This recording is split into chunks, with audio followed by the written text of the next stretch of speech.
Hello, my bibblebonk squonkuluses, or bibblebonk squonkuli. It's kind of just a word I made up. It's been around for a while, but I think that's what I might want to call you guys. Bibblebonk squonkuli. Hello, my bibblebonk squonkuli. Welcome back to the OSIEZONE. It's been a crazy week. Thank you guys so much for 21k subscriber. Actually, oh my goodness! I would say I have trouble comprehending this, but it feels like the prophecy. The only reason I'm here is because I believed in myself and written my own prophecy of me having YouTube subscriber. So if you are one of the people helping me fulfill my prophecy, my heart goes out to you. I have immense gratitude in my soul. And sometimes it is hard to remember how many blessings I have. And that's just how life goes. You're constantly remembering and coming back to gratitude, because that's always what makes me feel better at the end of the day. I've got a little sprout. I decided to be very green. I'm trying to call in some abundance. Because it's been going down. So I have a lot of subjects that I want to cover. And let's get right into it. I want to start first by saying that optimism feels rebellious right now and almost wrong. If you know anything about me personally, you know that I don't go throughout life like, yes, everything's gonna be okay all the time. Like, I'm just such a happy-go-lucky, like, I'm always seeing the good. I've always struggled with immense worry and anxiety, and I'd say out of my entire family, I'm kind of the one who hovers almost in a ball of like a void, like a floating void vortex sometimes, where I'm just sitting there like, oh, I'm so worried, and I'm so scared, and did you see that, and aren't you scared? Aren't you scared? The fear overtakes me sometimes. So I'm not saying that I go around like, oh my god, stop worrying, are you depressed? Just be happy. Just be happy, it's so easy, everything's gonna be okay. But what I have done to compensate for this throughout my entire life is try to cultivate self-affirming, positive practices.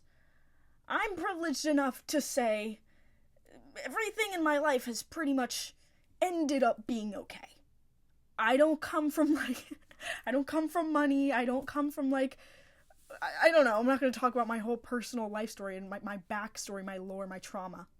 But, even on that note, I still go to bed every night. Like, I get to have a bed. And that is something to be grateful for, to me. That is a reason to be optimistic. But optimism feels rebellious right now, because while I go to sleep in this bed every night in my room that I am so privileged to have all to myself, I have a space, I'm thinking to myself, what did I do to deserve this over the millions, billions of other people in this world who don't have it like I do? And I'm not even in the 1%, I'm not in the 4%, I'm in, again, I don't come from like, oh my god, like super vacation, like money. I don't come from vacay money. I'm trying to make it to vacay money. But what is money, and what does any of it matter? Because guess what? I have a bed, and I have a family that I love. So, okay, we're bringing this back around. I'm gonna state the obvious here, the inauguration. I'm gonna state the obvious here, it's going down. I'm gonna state the obvious here, we might have to start resorting to violence. It's getting really bad. The country is getting really bad, and I don't want to put this overarching dim tone on this podcast, but what and the entire country has been dealing with for the past week has just been like, I feel like I'm quivering for my fellow American citizens. I'm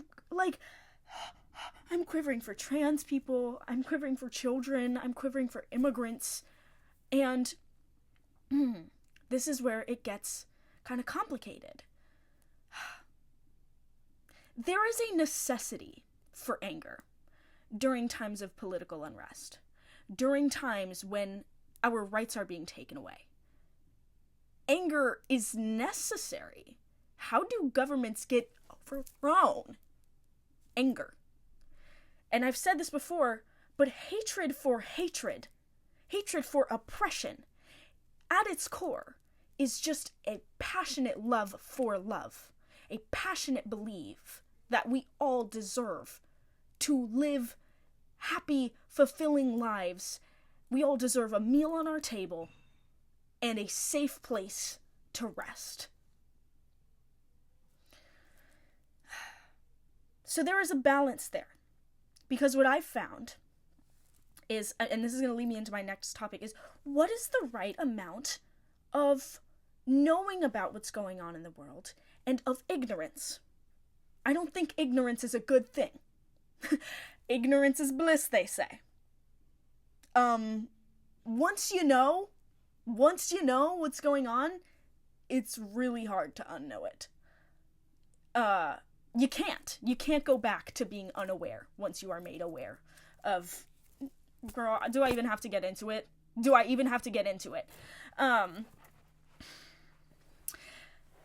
So I've been asking myself this question as I often, especially the last week, will spend hours of my day neglecting tasks I need to do because I am so absorbed in the news vortex, finding out just which part of our earth is crumbling off, just which group are they oppressing now, just which people are suffering. And of course, it is a miracle of technology and a privilege. We've never been this connected before. It is a privilege, unfortunately, because, I don't know, in the past, you couldn't get free access to this information like this, and it's still restricted. It's still being censored, especially right now. But we have this privilege to know what our fellow humans are going through, what people in other countries are struggling with much less government interference than ever before. And that is a privilege, and we owe it to our suffering human family to know what's going on, and know the ways that things are fricked up, okay? On the other hand of that, when I waste my entire day, the time I could be using to build community, to have real-life conversations and bring awakening to the people around me, to do these real-life things, I am looking at this screen, learning about these events because I feel obligated. And so, what is the right balance of that? Probably turning my damn phone off, but we all know how the addiction is manufactured. But at what point am I allowed to stop looking at the news so I can, feel okay standing? Because guilt is another difficult emotion. If you're constantly just so absorbed in everyone else's suffering, you feel this need to suffer. You feel wrong for having the things you have, when really, you should feel grateful for the things that you have. And you should feel that much more passionate about bringing that to others, and the fact that everyone deserves to have a meal on their table. And again, in the time when I'm brain rotting, and just looking at this news and periodically shedding tears, seeing my fellow humans suffer, I could have been making myself a meal and going to volunteer at a soup kitchen. And once again, the problem is that damn phone. Another double-edged sword. Things don't get worse or better, they just kind of expand, okay? And the spectrum gets a lot bigger.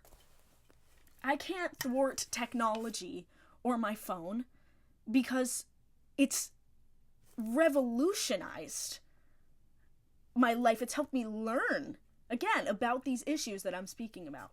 But I guess my conclusion on that is you can take a break.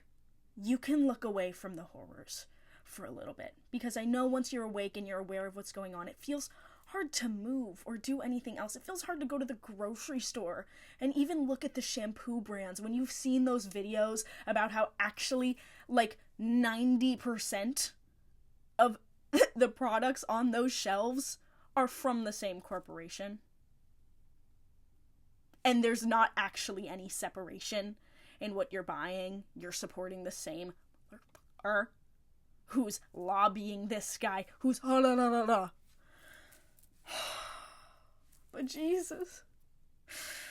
So there goes my 10-minute existential rant. Take a break from looking at the news. Just even, bro, you don't have to spend hours every day. Like, do something in real life. Fear will paralyze you into inaction. And while it feels rebellious and almost stupid to be optimistic in this time, here we are. And your emotions genuinely do carry a vibration. And the higher that vibration, the more people you can help. So let's focus on what we can do and not being helpless and powerless to the oligarchy. Jeepers creepers. I'm gonna move on to my next topic, which is, you know that meme that's like the guy in the corner at the party and then the couple's dancing? My best friend posted this on her Instagram the other day, with a picture of us at the beach, and it's like, the guy in the corner is like, they don't know the world is crumbling, and it's like all going to crap, and the people are like, and yet we dance. And yet we dance, bro. Yet we freaking party, yet we dance, yet we celebrate and we love. Yet we love, yet we dance. That is beautiful. And that brought me to thinking about dancing. I love dance. I've always loved to dance. I was and still am, but just I'm not in halal right now, but I started dancing hula when I was 5 years old. And I did that for years. My kumu only like moved away, 6 months ago. I didn't do it consistently. It was pretty on and off. I come from, my family, one of my many ethnicities is Chamorro, from the island of Guam. It's U.S. territory. I have a lot to say about that and the fact that we're not even allowed to vote. If you're from Guam, you can't even vote. Okay. Anyway, my personal Pacific Islander culture, the culture of the Chamorro people from Guahan, is very colonized. There's not really an accessible way for me to access my own ancient cultural dance. But doing hula and studying the culture of Hawaii, and it gave me a cultural space to grow up in. Anyway, this is a whole other subject. But I love dance, and I danced hula for a very long time, and I've always loved hip-hop dance. I did some break dancing when I was younger. I've just always loved to move. And I'm actually going to take some community college classes, some dance classes. In like a week I start, so that's really exciting. But I have a lot of thoughts about dance culture in America. And I'm not talking about like professional dance or, what it's like to learn dance, but I'm talking about how we view dancing. And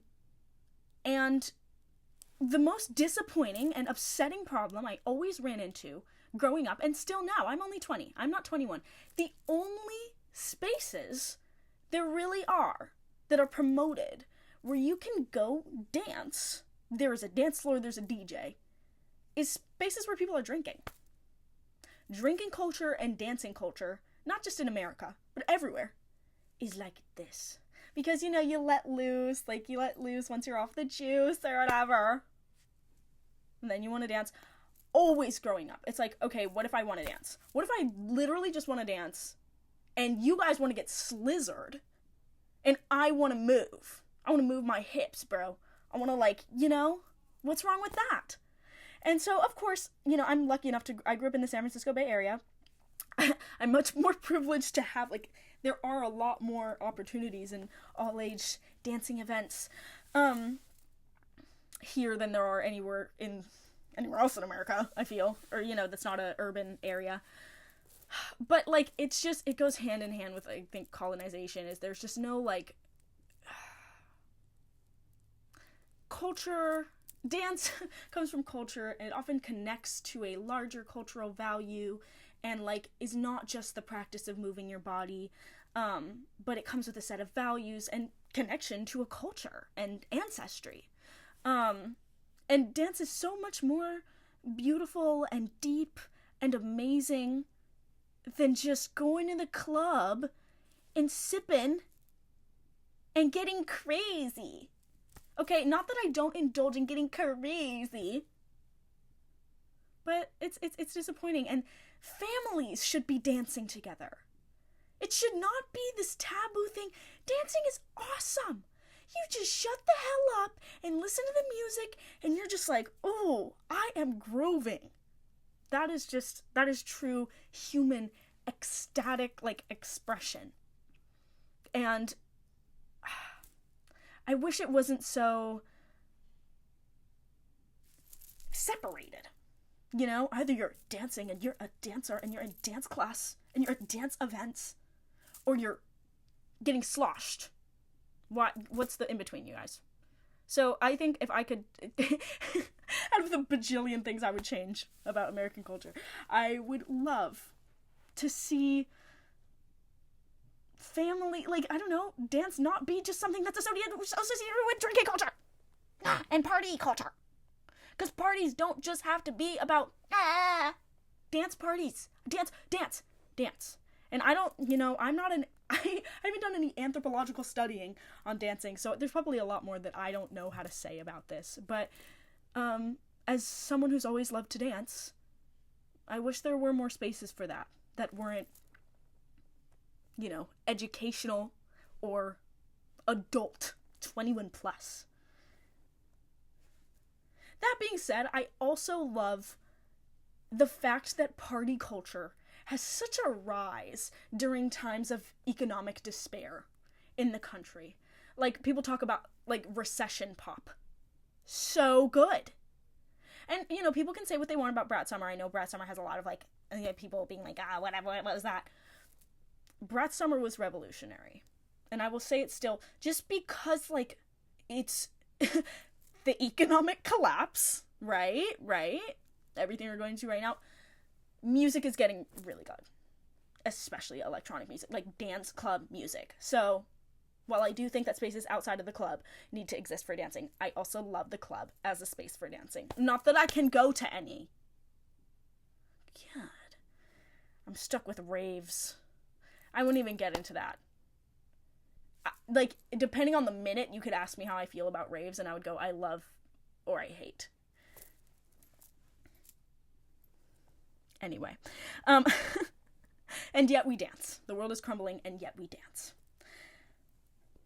Now I'm going to move on to a subject that has a lot of nuance, which is staying in touch with others. Via the phone. Let me sip this water. I want to introduce you guys to my water bottle, actually. This is Cordelia, like Cordelia with a B. I've had her since I was 13 or 14 years old, and I take her everywhere with me. This is not sponsored. Okay. She, like, when I play shows, between every song I pause, pick up Cordelia, sip. She leaks everywhere when I drive. There is no cup holder big enough for her. She's a thick baddie. Okay. Anyway. Staying in touch with others. Texting back. I used to really, really be obsessed with texting.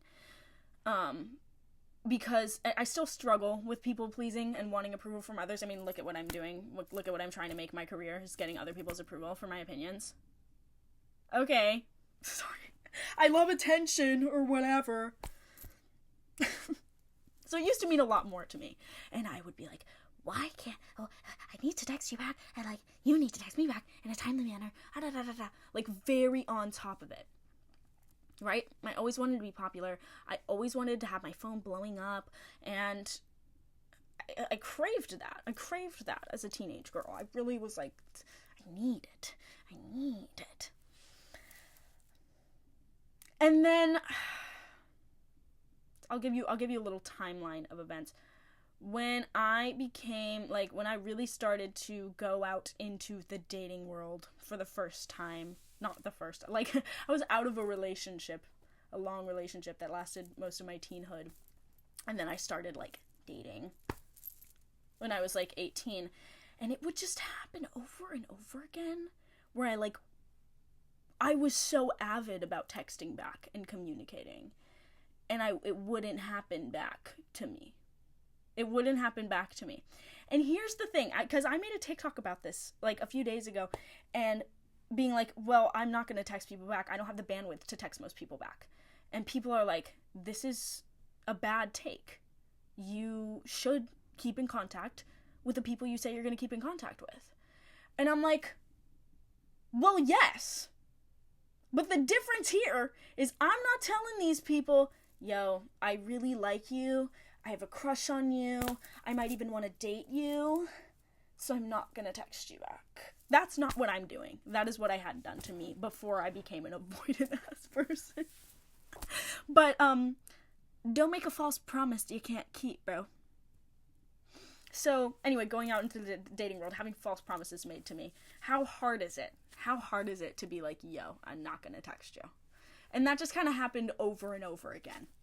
Which had never happened to me before. Wait, okay, that's not true. I've just, the whole text back thing. And I know I'm talking specifically about, like, romantic bonds. I think that's actually, like, a whole other discussion, and I want to move into the friendship part of this discussion, but that is a whole thing. And overall, I think my advice for that is just, and I've said this before, you need to have a conversation about texting before you enter into any kind of romantic agreement or relationship with someone, because some of us love it, some of us hate it. It's a very important thing to have handled. And don't tell someone you can contact them if you're not going to. But also, like, I get it, because, like, it's hard. And these phones, it's like, why are we expected to constantly be in communication with each other? So I used to be really wanting to text a lot of people, because I was, I had a lot of time on my hands. I go through all this stuff. I become, let's say, I get a life. I've always had a life. I get a lot busier. I start making videos. I start doing music, taking it more seriously. I get into my band. I'm a young adult. I have a lot on my plate. I have a lot of real life relationships to manage. I have a lot of close friends whom I do text back, by the way. But this popularity with the internet following, it's become, whoa! All of a sudden, so many people want to hang out with me. All of a sudden, so many people want to text me. I'm single again. It's all of a sudden everybody, like, people want me. And they're trying to take me out, or they're trying to flirt with me. And the past year of my life, I've built my entire online career, and I've also been just completely disinterested in romance. I'm done. And I've vowed many times not to be a cynical person or someone who doesn't believe in love. I totally believe in love. I totally also believe that there will be a time when I feel like being in a relationship. Because I've done enough for now. I've done enough. And it's been the best year of my life. But getting all this attention, and now people want to text me. And I just freeze up. I freeze up because I will think, hey, I should start texting people back. I go to my, like, Instagram DMs to, like, and it can be business inquiries, dude. And I'm like, I just scroll through. I see 20 unanswered messages from people that I think are cool and that I relatively care about. I answer none of them. Too overwhelming. Yes, I need to conquer this and I need to grow up. But I think I'm going to start, like, designating a time when I answer those messages, because I just have a limited amount of attention. I have, like, a lot of people in my life who I consider close friends. And I text them back, But, like, acquaintances, it's just hard. And I don't know why, I just get paralyzed. And now I'm starting to understand where these rando people that I've had talking stages with or been in relationships with have felt resistant or forgotten to text me back. But that's, once again, if I made a promise to someone, and if I was in love with someone or in intense like with someone, I'm gonna text them back immediately. So actually, I don't know what that's about. Me, like, pretending like I harbor a lot of resentment. Maybe, like, I'd say, like, harbor half resentment, but I try to keep the balance between resentment and forgiveness. No, I don't try to keep any resentment. It is there. I try to override it with forgiveness.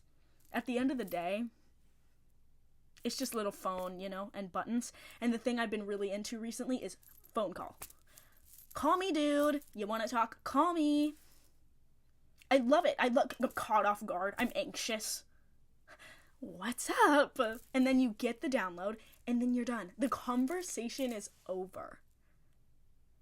But yeah, managing the guilt of that, trying to stay in touch with people, trying to build new relationships, both professional and friendshipness. And it's just like, whoa, okay. And also, I feel even more bad because I'm constantly on my phone. I'm constantly posting, constantly doing stuff. And then I'm like, oh, damn. And, like, I'm also not texting these people back. Sorry.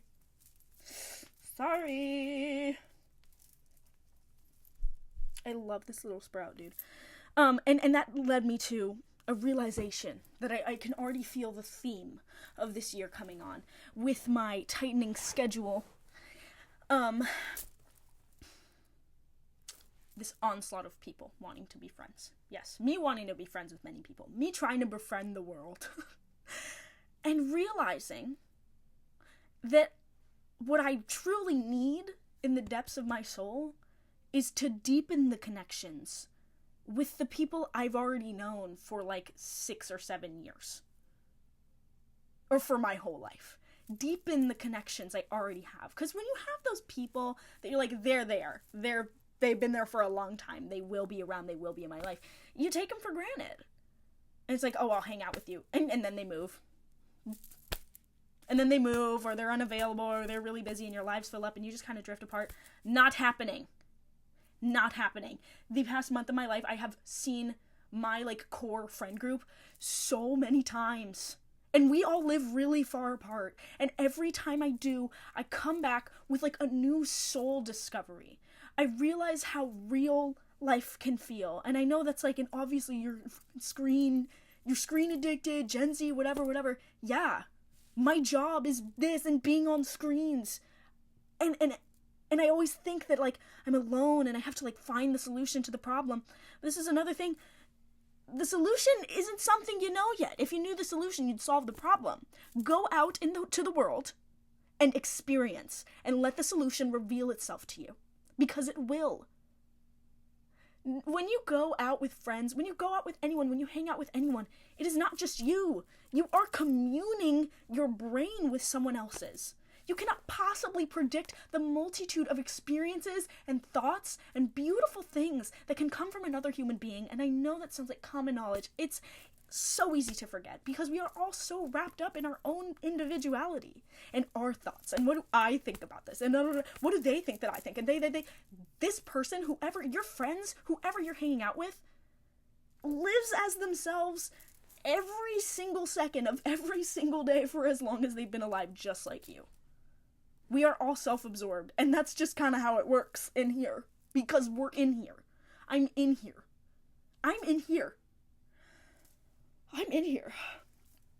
Okay.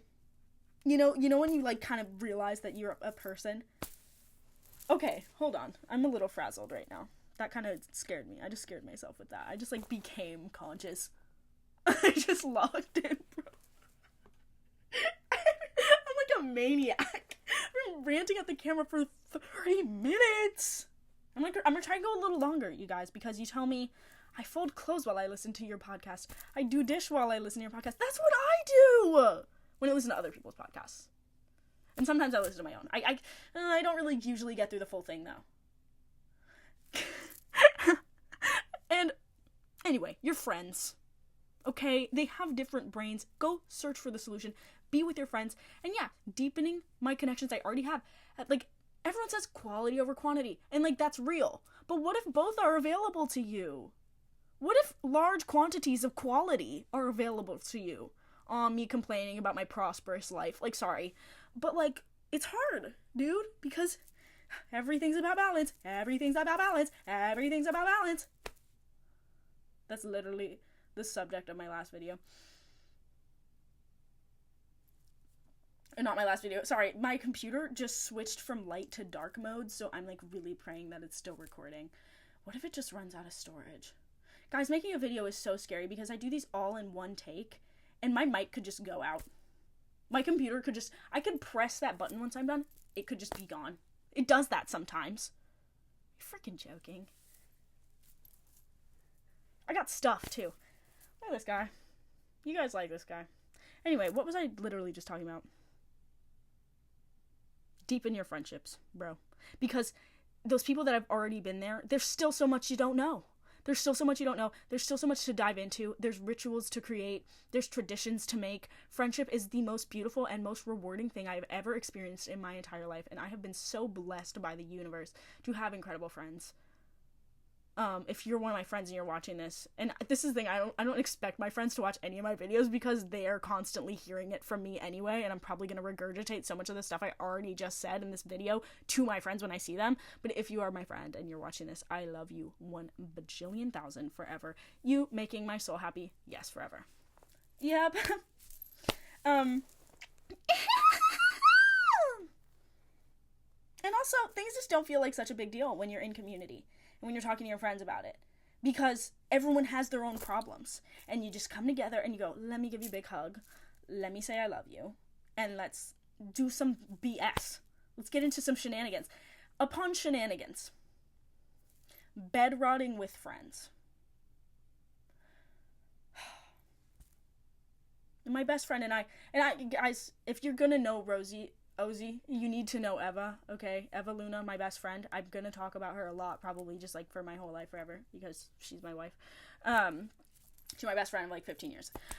She brought this thing up to me. She was like, I read this article that was like, it's really healthy to do nothing with your friends. Because if every single time that you hang out with people, like, you have an activity to do, like, you have a set thing to do, like, that's healthy. But, like, if it's only that, it can start to feel like transactional. But when you do nothing with your friends, like bed rotting or something like that, just chilling with no end goal, like, it's like parallel play, you know, when you're in the same room as somebody and you're both doing completely different things, but you're just existing in a space together.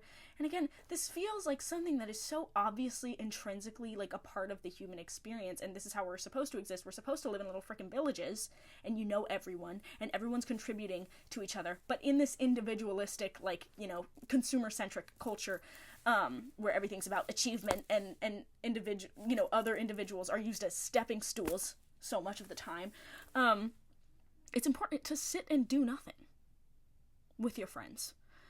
And it, like, that always brings me to, like, the day after, like, a party or, like, a crazy night out, when I wake up with my friends and we spend the whole day together, just kind of non-verbal. Everyone has a headache, and we, like, go get coffee together, and then we, like, come back home and we just sit in my bed and just, like, we're half asleep. That is such a beautiful and necessary experience, I feel. So more of that, more doing less with people. Because also, if you're like me and you have a hard time relaxing truly, like, truly kicking back and just, like, letting yourself chill, having an accountability partner for something like that is great. Because usually when I try to chill, it's like, well, I could be doing this, and I could be doing this, and I'm gonna go do this, and I'm gonna go do this. But when I have someone there chilling with me, it's like, well, no, I have to chill. I have to chill because my homie is literally here to chill. Like, the destination is chilling. So I think that's a really beautiful thing you can do. And also my sibling, who you'll also hear a lot about, Leon, when they have their friends over, and we'll have these sleepovers where we just sit in their room, which is super cool. They have, like, a couch. They have such a cozy setup in there. It's so ambient. I love ambiance. We'll just sit in a like, everyone's just in a comfy little spot. We got blankets. Everyone's so cozy. And we just, like, scroll through YouTube as a group, like a group bedrock, but watching old YouTube videos and just funny stuff. We're all cracking up. We're all having a jolly time. I keep burping, bro. That's, like, one of the beautiful things about life. OMG, 35 minutes, guys. We're gonna make it. We're gonna make it, like, longer. I love to swirl my hands around. Okay. I have more things to talk about. Can you believe how long I can... Wow. Now I get it. Now I get with these solo podcasters. They are crazy. I want to get guests on here. I feel like I should just, like, have guests, like, sit down with me on my floor. I just need an extra mic. Or I could just talk into one mic. Who cares, okay? This is me. A lot of you also ask what camera I use. I have a MacBook Pro, and I just use the webcam. And I love it. And the reason I use it is because I have a camera. I have this guy. So much of a pain to edit, to upload, to do everything. I start picking apart everything about my face. And it's annoying. I'm blurry enough right now to where I don't care. But so much of a hassle. This, I sit down, I record, I upload, takes 20 minutes. That, I have to leave my computer open for like 48 hours for a YouTube video to upload from my camera. I don't know why. And also I have to edit it, which I will get into. I actually really want to get more into like cinematography and like stuff like that, because I've always loved that stuff. It's just, this is easy for me. And it feels authentic. Anyway, I want guests. I'm going to cover a few more things. The difference in comments on, like, different social media platforms is so funny to me. Instagram comments, mean. Incels, the most crazy opinions I've ever heard. The most vile comments about me. It's gooners. It's weird.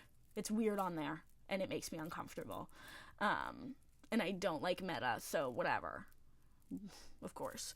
TikTok comments, brain rotted, but also very genuine and like sweet. Like, I feel like they get it, you know? Like, I feel like they get it. Most of them get it. Obviously, like, the more following I get, like, people are meaner, which is something I'm learning to deal with. But it's mostly nice, and people are down to earth. Like, people are just, I don't know, they're chill. They get it, you know?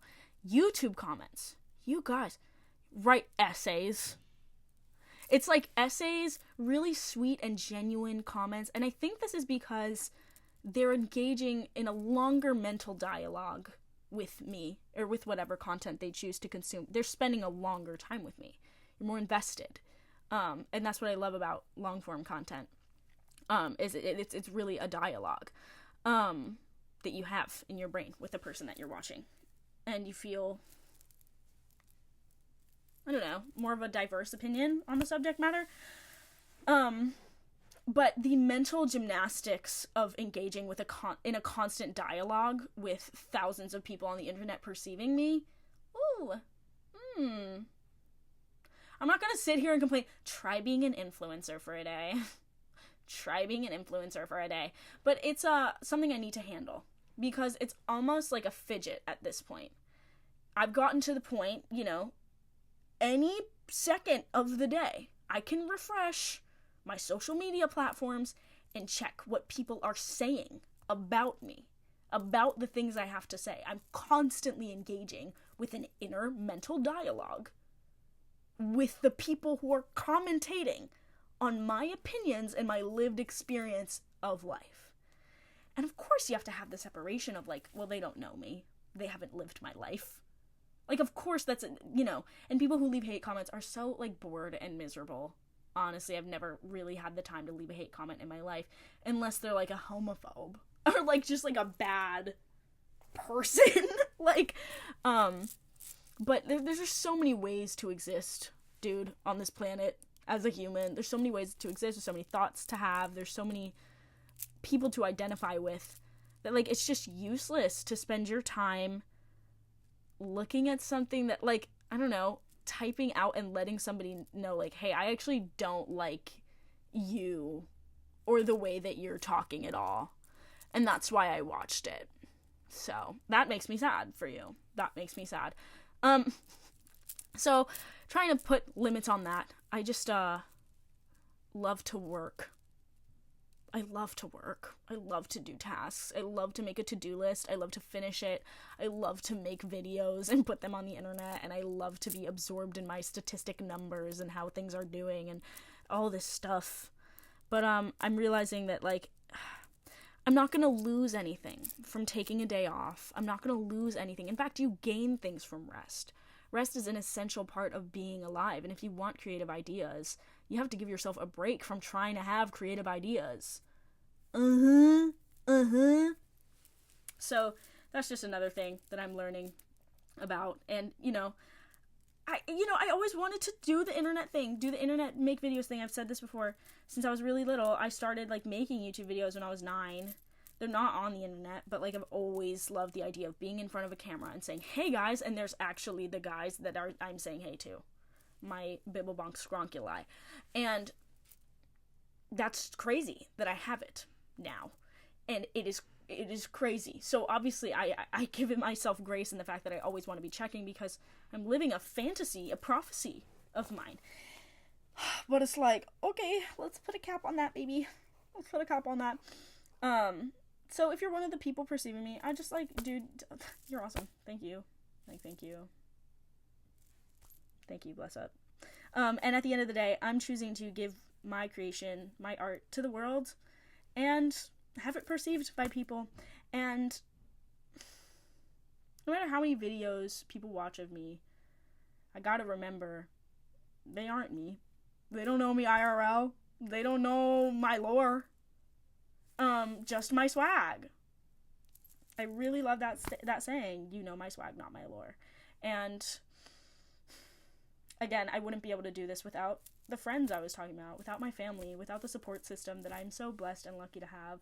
And my intention is always to go throughout the world and see what I can do for others. The first time that I asked myself the question, what is my purpose? I was young. Like 12 or something. My first idea was I want to teach through fun. So I hope that I'm doing that, and I hope that you have fun watching my videos and that you learn a little something about yourself. Because regardless of what I say and my definitive opinions and my experiences of life, I want to help trigger people's thoughts about themselves, and I want you to figure out what works for you and what makes you feel better in the way that you uniquely are, because we're all so different and also so similar, and just from sharing experiences with each other, we learn so much. So, once again, thank you for 21k subscriber. I hit, like, 10k monthly listeners on Spotify today, and I was at 4k a couple days ago, and I think they put me on Discover Weekly for some people, which is just, the fact that people listen to my music is, like, absolutely insane. If you haven't checked out my music, I gotta start promoting myself. Check it out. It's in the bio. I know that you're probably skeptical, because usually when influencers make music, it's like, oh, okay, why are you doing this? But I have been working on music my entire life, and it's always been my passion before video making was a thing for me. So I would love it if you checked out my music. And if you're in the San Francisco Bay Area, I will be playing shows this spring. Just follow my Instagram if you want to keep up with that.